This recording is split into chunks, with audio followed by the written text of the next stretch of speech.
Welcome to another episode of What the Media Want. I'm your host, Nikki Snell, founder of Pressloft, and in each episode I chat with leading journalists, bloggers and content creators to help PRs understand what they're looking for, from the stories they cover to how to pitch to them more effectively. And in this episode, I'm delighted to welcome the wonderful Gemma and Maxine Brady, who are the voices behind the How to Home podcast. Their careers in the interiors industry are so prolific that it's really hard to summarise in a short intro, but I'm going to have a go. So Maxine, you're an experienced interior stylist and journalist, TV presenter, art director, interior designer and blogger, and you've even presented your own Channel 5 show called Incredible Christmas Trees and How to Decorate Them. And Gemma, you're an interior stylist, shoot producer and TV art director, and have worked on interior makeover shows like Interior Design Masters and The Great Home Transformation, to name a few. Now, most recently, you're both podcast hosts with your incredibly successful How to Home podcast, where you share practical home advice, design inspiration, and insider tips from the world of interiors, all with your amazing, relatable, down-to-earth approach. So welcome to the show. Hi. Hello. Hi, guys. I've known you for many, many, many years, but this is the first time we've obviously done an interview together. So it'd be lovely to hear how you both first started in your careers. Shall I go first? You go first, yeah. So my background is in magazines. I've been working in magazines since my early 20s, and I worked my way up till I was on the style desk at House Beautiful, and I was there for 5 years. Then I went freelance, which I've done for about 17 years. And working freelance, I work for 25 Beautiful Homes, Idle Home, Good Homes, you name it, with homes in the title, I work for it.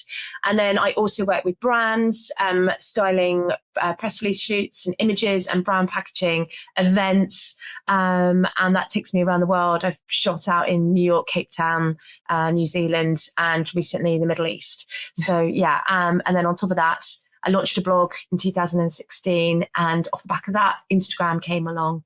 And now the podcast. Maxine, your Instagram and where you travel to is just amazing. So we'll share that all in the show notes afterwards so you can give everyone a follow. So Gemma, what about you? So I started off my career as a visual merchandiser. I worked with various home retailing stores like Laura Ashley and Zara Home before deciding to sack the boss in 2015, I think it was, and ride solo in the world of interiors. And since then, I've freelanced my way through the industry, working as an interior stylist. I've styled editorial and commercial photo shoots. I've styled exhibitions and events. I've also branched out into the world of TV, working as a design producer and art director on multiple interior TV shows. And all of this is also alongside my side hustle as a content creator and blogging, and now obviously podcast hosts. Amazing. The never-ending list. It is incredible. As an intro to summarise that, it's epic. So I think what we'll do is we'll go straight into the podcast, because that's the most recent thing and the thing that's really interesting. Podcasts, as we know, we're doing one as well. They're really trendy right now. So it'd be lovely to hear more about your How to Home podcast and what's the focus? So the focus is giving achievable, relatable tips and ideas to people who are just a bit stuck with their home decor or just want some ideas and inspiration. And so our tagline is How to Home Podcast, your ultimate interiors guide for creating your dream home. And that essentially is what it is in a tin. We deep dive into different topics each episode. We've got how to be more colour confident at home, how to get a luxury look for less at home, how to choose the best paint colours for your home. There's loads now, isn't there? And it's really, really interesting seeing how it's kind of navigated over the last year to see like what episodes are more kind of listened to. And that then kind of helps us gauge what to further do in future episodes. Yeah, we call ourselves decorating agony aunties, or like their best friend who they can talk to about interiors. Our listeners need a little bit of hand holding and a little bit of encouragement, and that's where we step in. And they just love our expertise, our industry experience, and all our advice, but also the fact that we also tell them that we make mistakes with our own home as well. So yeah, we've made loads of friends through our podcast as well. Everyone is just so engaged. It's such a active audience who just love to hear, because you're literally talking into people's ears. I love it. I've binge listened to all your latest episodes, and it is really, it's like a friend there who's guiding you through a process. And I love the end where you give people tips on, right, I've got some homework for you, here's what to do, and the hot and not. There's just so much to it. So you've got to listen, everyone, you've got to listen. And again, I'll share it at the end. But how do you manage talking about such visual subjects via audio? we literally say this all the time, because interiors is such a visual thing, and quite often we'll find ourselves talking about certain trends and then having to like describe it via audio format's really hard. So we do quite often then make social media content off the back of it. We've actually got an episode which is going out this week, which is how to decorate with 2025's top interior trends. And we've made a carousel of images, which we got from Pressloft, by the way. Yeah, we will be posting that. And then we tell people in the episode, please look at our latest post for reference.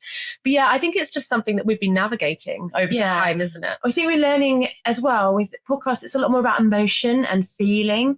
It's a lot more talking to someone very intimately. So we've sort of shifted away from trying to describe stuff to talking a lot more about how your home makes you feel when you open your door. What do you want your home to appear and feel, and what do you want to how you want it to make you feel relaxed or calm or energized. And we take the listeners on that journey to help them. And with the homework as well, we help them visualize what they want to achieve with their home. Yeah, the homework section is a new thing that we just started this series. And so far the feedback on it has been amazing. And it's just such a simple thing, but we're like, because if listeners can take this away from them and do a little exercise on their own and be engaged. Being engaged with you, contact you on your channels with a purpose and a reason. I love it. And any standout stats or growth figures? I know you were trending for a while, and it's just obviously a very, very popular show. Yeah, so we are still trending, but more excitedly, we can now officially say from series 4 that we have quadrupled our listeners since starting last year, which is very good. Congratulations. I'm not surprised. It's so engaging. So that's wonderful.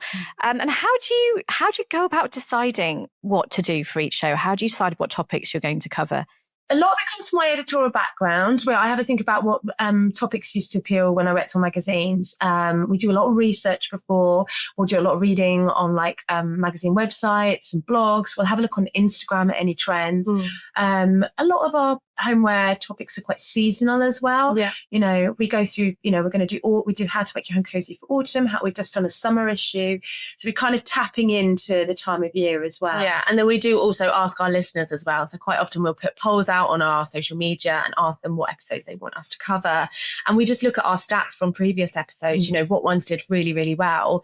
And we use that as a guide then to help us come up with new topic ideas that might also could be as interested in. Amazing. And any particular topics that you can share that are always popular with you guys? Yeah, colour ones, definitely. So yeah, you're known for your colour, aren't you? Yeah, colour. And I think this was pretty obvious for us, but we've just literally 2 weeks ago launched our second episode of series 4, which was how to make a small home feel bigger. And I think we just knew that was going to be really popular. And so far it has had the most listens. It's so practical. I mean, all those ideas with the mirrors and the paint colours, I loved it. Yeah, I think things like we also another luxury look for less. I think people are looking for ways to sort of shop smarter, shop clever, or where to invest. We often talk about not everything needs to be cheap, where you do need to spend your money, what is worth investing in. So yeah, there's sort of expert tips where we lead them to. I love that. And then at the end of each series, we always do a Q&A episode as well, which are always really popular because that's, an opportunity for listeners to write in and ask questions. And then we'll hand select a few that maybe a few people have asked a similar question in the same way. And then we answer those on those episodes as well. Yeah. And if it's a particularly juicy question, we might save it and do a whole podcast episode on it. Oh, lovely. So it's generally just the two of you, but you do have guests on and little snippets of other interviews. So when are you next open for other guest considerations? Obviously, lots of PRs in the audience are trying to get tips and about how to pitch. And I know you're very, very booked up. Yeah. But are there any opportunities where PRs can get in touch with a product or an idea or a guest? Definitely products and ideas. We're open with the hot and not topic. We're always looking for quite divisive subject matters. It's where we pick a topic and we discuss whether we think it's going to be big or not in the world of interiors. So anything related to that's great. When it comes to guests, we are being incredibly picky, and we're working through our back catalogue of basically of our friends. So at the moment, we're very keen to talk to editors of magazines, authors of books, or the guest has to be incredibly very an expert in the topic that we're talking about. Yeah, we have generally, it's something that we've started with series 4, is having like a 10-minute interview within the episode with an expert in the field of the topic that we're talking about. But yeah, we're definitely open to doing it, continuing it for series 5, especially because we know it has been a big hit. Yeah, and so for our headline sponsor, who's Earthborne Paints, we wanted to give them the space to talk because they're obviously experts in their field. So being a headline sponsor, they get an invitation to come and join us on one of our particular more popular episodes. And we got to deep dive with them and I got to ask them how they choose the paint colour names. So I know, she was brilliant. And then her bridesmaid dresses in orange as well. I love that. And so obviously Earthborne Paints, one of our lovely clients, is a headline sponsor. Do you want to talk to us a little bit more about any other opportunities of sponsorship, partnering at all on the podcast? Yeah, so Earthborne have been absolutely amazing. They've done like a whole marketing plan for series 4. So yeah, we're really glad to have them on board as a headline sponsor. But yeah, there's so many opportunities at the minute of other ways that we can work with brands, through mid-roll adverts, through social media content. We're trying to really get the message across that we are like a big package thing. We're not just podcast hosts, we're stylists and content creators. We can do like everything. So for Earthborne Paints, as part of their media campaign to support the podcast, they're really maximising it. So they're gleaming tips from each podcast episode to turn into press releases to send out to the press, using us as talking heads. They've used our images to send out. So they're still really amplifying their inclusion with our podcast. But yes, we've got series 5 coming out and we might do a special at the end of the year. So we will be looking to attract a new headline sponsor potentially for that. There's definitely always ways to work with us. This episode is supported by Pressloft, helping PR teams to provide their product images and content to journalists the moment they want to feature them. With over 1,000 brands uploading ready-to-use images and press releases, journalists can source imagery and content for their articles as they're writing them, without needing to email PR teams and wait for replies. In fact, 20% of coverage generated via Pressloft happens out of hours when PR teams aren't around to respond. It's a smarter, more journalist-focused way to drive media coverage. Visit pressloft.com to learn more and take a free 60-day trial. You briefly touched on a workshop that you did with Sostren Green in Brighton recently. Do you want to talk more about that, what the opportunities are, whether that could be a press event maybe, and how you could run a workshop? So this is the way that we're really trying to angle it at the minute, because obviously in the world of interiors at the minute, things are up and down. We've got AI coming in, and for us, we're just topic. We are just very much aware that you cannot replace actual real life events. And obviously we are experts in our industry. We also style events. So we're trying to really branch out and host a range of interactive workshops, not just for our listeners, but it could be influencers or press people, like anyone. But yeah, we're just so keen on just being at more events and doing more things. And as well, like for brands as well, it's great. They can use it for press releases, or they can generate content content around it, and we can style the event as well. So it'd be styling. Would there be something for maybe people to do whilst they're there? Could you manage that process? So we're taking How to Home on tour. So we're taking our podcast on tour. So we're hoping to collaborate with brands either in store, so we can attract their customers to the store. We can do things like mindful crafting, mood boarding to help them design a room, but use the products in store. So there's a shoppable experience. Off the back of it, we've had local press create content or digital content, as well as lots of images that can be shared out on Instagram. But we also hosted a very popular influencer event. Again, we wanted to get them off their screens. So we did mindful crafting, help build relationships with the brand and influencers. They get takeaway tips. We taught them how to style the latest interior trends into their Instagram feeds and then asked them to credit us. So it's just self-perpetuating. It's basically, if you host the event, it's going to be evergreen content, just going to spiral off that event. But so we're definitely looking for more brands to work with. We've got a few more in the pipeline. And then with our workshop that we did with Sostering Green, we were obviously really mindful of their brand. So we printed cutout images of their products for our attendees to use on their mood boards. And they had like a 30-minute session at the end where they could shop around, and Sostering Green kindly gave them like a 15% discount. So it's just all these like clever little ways that we can work with brands to promote their brand that we will then share on our social media as well. So it's just, as you said, it's just back and forth engagement, and it works for everyone. Yeah, so it adds so much depth, add visual styling as well as content sharing, content creation. So really ticks the box with all your expertise. Lovely. So we're going to move on to some more specific PR tips in this part. So I would love to know, either of you, what was the last PR pitch that you said yes to and why? Clerkenwell, actually. So a very, I would say, very old contact, a contact from back in my days on House Beautiful got in touch, who I haven't heard from for years, and told me about, I was interested in going to Clerkenwell anyway, and has invited me to the press breakfast. And again, that's amazing content for us as podcasters, because it shows our expertise and our insight and the fact that we go to these things that our listeners wouldn't know about. So we're going to be working with Clerkenwell, creating some social media for them as podcast hosts, introducing Clerkenwell to our listeners. So we had that. And then we have Brownwell Brown, which do the amazing weather and tide clocks. So they have featured 3 mid-roll ads in this series. Yeah, 3. Yeah. And then they've also given us product that we're going to then take photographs of and create content around. And then we're going to launch a giveaway at the end of our series to celebrate series 4. Amazing. Brilliant. So what would you say one thing is that PRs could do better when reaching out to you guys? I would say, firstly, obviously spend time to actually like do personable emails, not copy and pasting. I think it's really obvious sometimes when PRs do copy and paste emails, reaching out to people for content.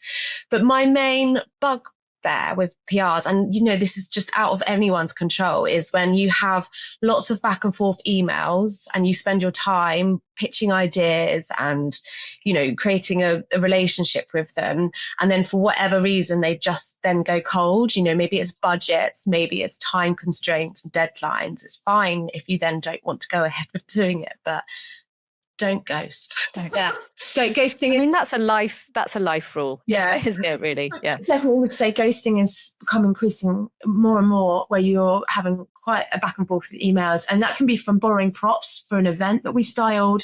We just want to find out their level of interest. And we know that they're there at the end of if a PR could just say, I'm really sorry, we'd love to work with you, but we don't have the budget, the bandwidth, the time. But yeah, just ghosting is becoming the new thing. But to build from back in the day as a magazine editor, stylist, it was all about building those personal relationships. Some of my oldest work friends are PRs that I used to go out for lunch with or meet for coffee, or would come into the office and show me things. And then when I went freelance, they would call me once a month to have a catch up. And I feel like those sort of relationships have really fallen off the cliff. I mean, obviously, how long have I known you, Nicola? I mean, yes, 20 odd years. But I think part of it is location, right? I mean, now everyone's working remotely, moving out of London. You can't just pop out for a coffee without taking a whole day out. But it's so invaluable when you do. Those rich, you know, the presence of just having a laugh over a coffee about not even work. It pays dividends as a PR long term to have a friendship. And friendships take time and investment to work on. Yeah. You still can happen over email. I've got some lovely friendships with PRs. I work quite a lot with Sugar Hill Boutique, or a local brand, and their PR is lovely. And we always chat and, you know, how's your weekend? It's just those small things to build up. What are you up to? How can we help you? Like, just, you know, those sort of things where you feel like the connection is made. So it's not just transactional as well. Okay, so lead times. I know you guys work across so many channels, so this isn't the easiest one to answer, but what type of lead time do you currently have for, say, editorial content or perhaps your blog content? For magazines, it's, you know, the standard, you know, press shows 6 months seasonally. You know, we do Christmas in July, or it's actually a bit later now. It's like later on in the year, but generally it's Christmas in July, so 6 months in advance. With the podcast, you know, we work quite far in advance actually now. We've been working on this series since January. So I would say that we sort of get our ideas together. So that's quite long lead. Blogging, very short lead. We tend to always do our research for the podcast way in advance and then record closer to the time, because obviously there's lots of things happening that might change. Like brands might release new collections that we like, we should mention that in this episode because it makes sense. So generally we have it all planned and researched, but then we'll just kind of record it close to the time. Yeah, especially if you want to mention like events or exhibitions or something, to make it sound quite current so it doesn't sound dated. Yeah. But it does really vary. It's sliding scale. I mean, I can turn around, I get the look feature for a magazine, but I can be working on one that can be appearing next month or next year. So it's a bit of a sliding scale. Okay, so in terms of imagery, my other favourite topic aside from AI at the moment, what kind of imagery, when you're calling in shots, do you need from PRs? Any style or format or size tips that you can give the audience? For my blog, I'm always looking for portrait images because I pin everything to Pinterest, and that's the best way for me to get traffic. I very rarely feature landscape, even though it probably looks better on the website. And then for our podcast, if we're using images on trends, again, we look for portrait, because it all goes on social media. Yeah. So I'd say 99.9%, we're looking for beautifully styled up, colourful, highly relevant, aspirational interior images. That are well lit as well, because I think it's got to kind of match our blog aesthetics and our Instagram feed. Obviously, ours is quite bright and colourful, but anything that's dark and shadowy just won't work. No. Yeah, and generally on location, not studio shots. We don't tend to use that often. And then not so much for for content or online, but cut out images. I use them all the time for my mood boards, all the time. So they're just really handy. So if I'm creating like mood boards for a client or a job, I will always use cut out images. Brilliant, thank you. And any time of year that you're either really overloaded, do not contact me, can't take a pitch, or the alternative is when you're more needy of content, or is it just really depend on the ebb and flow of the work that's come in or what you're doing? Do you know what? I really wish that I could say, after however many years of being self-employed, that I'd mastered the art of balancing. I haven't. No, it's very much just full flow busy. Social media content is all through the year, always busy. Shoots, they probably lessen over the winter months because obviously you get less light. But generally, I think we're both very proactive and slowly learning how to manage our time very well, even with the podcast going on as well. No, there's no right or wrong time to get in touch. And press releases, right, this is a tough one. Sometimes people find them intimidating if they're new, or they, question the validity of them or whatever. Journalists love and hate them as well.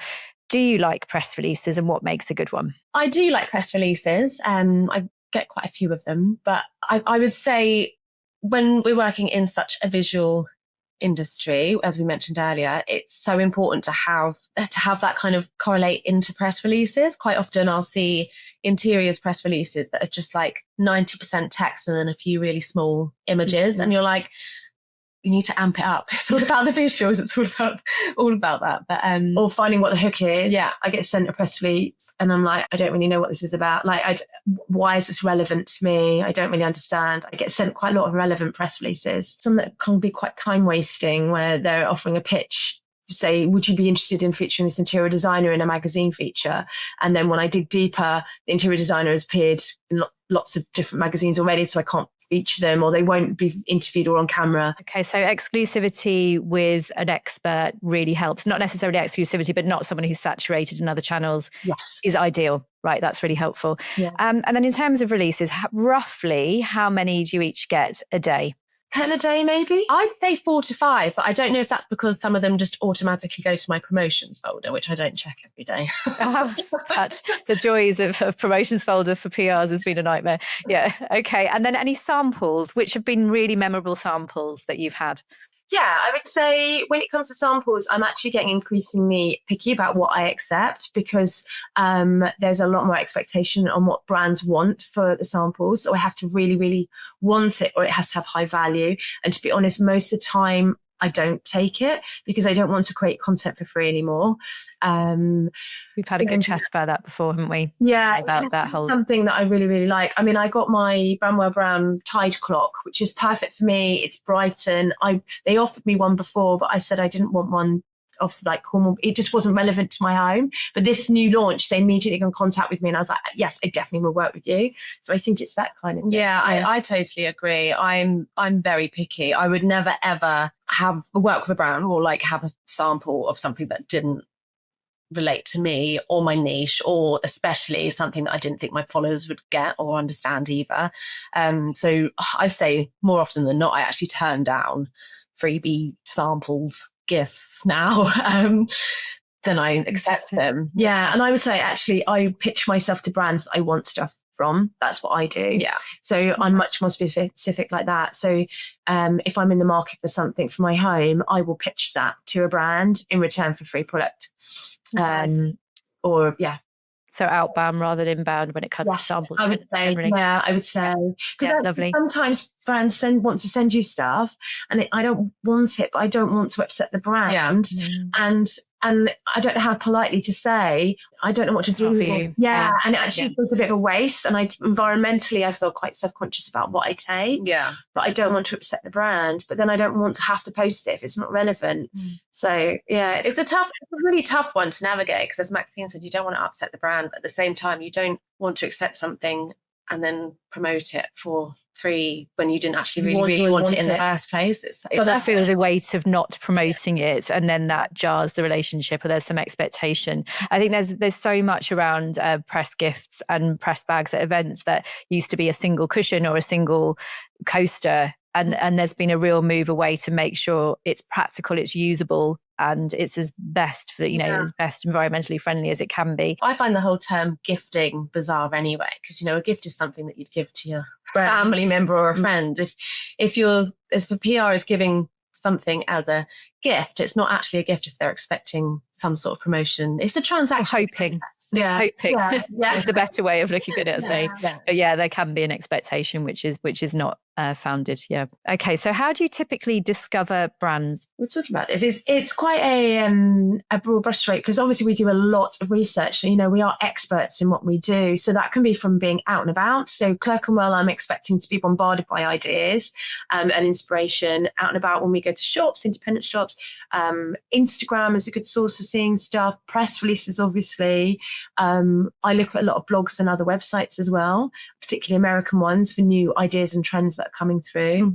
You use Trend Bible, don't you? I do, yeah. And what are you working on next that PRs might want to keep an eye on? Well, obviously we've got the next season of the podcast coming out. Yeah, got workshops as well. I think that is, as we said earlier, like, we're loving the podcast, but we're like, right, let's take it on tour now. So the workshops are a big thing for us. That will carry on through the summer between the two episodes, and then we'll between the two seasons, and then we'll start on the next season for the run up for autumn. So that's going to be our next big project. Lovely. And just before we wrap up, outside of work, it would be lovely to know what you do to switch off from the many, many, many jobs that you do. We don't. You don't. This is it. Just work. Decorating. Traveling. It's obviously both of you go traveling a lot. I think the only way when I'm self-employed that I can actually fully switch off is when I actually book a holiday away, because then I'm not tempted to work. But even then, I'm doing like videos on what things I found, things I brought back. You did a whole Marrakesh, things I brought in Marrakesh. Yeah. And I love crafting and DIY. So that's generally what I would always want to do in my time off, to switch off. But then I'm like, well, I'm not going to do it without filming it. Oh, that's brilliant. And how can the listeners get in touch with you? So we have our Instagram at howtohome.podcast. Our website, if you want to listen to any of the podcasts, are streaming on any podcast platforms, and I think the website is shows.acast.com/howtohome. But we're on Apple, Spotify, any podcast platform you want to listen to, you'll be able to find it. It's just How to Home Podcast. Yeah, and then we have our personal accounts. I'm at That's So Gemma, and I'm at Maxine Brady Styling. Wonderful. We'll share that all in the notes. Just a huge thank you for your amazing insights about your podcast, and also how best to work with you if any PRs want to pitch. So thank you for the time, and good luck with all the many things that you're doing. Thank you. Thanks for listening to What the Media Want. If you found today's episode useful, we'd love it if you subscribed, shared with a colleague, or left us a quick review. This podcast is supported by Pressloft. If you're in PR and want to make it easier for journalists to feature your brand, take a free 60-day trial at pressloft.com.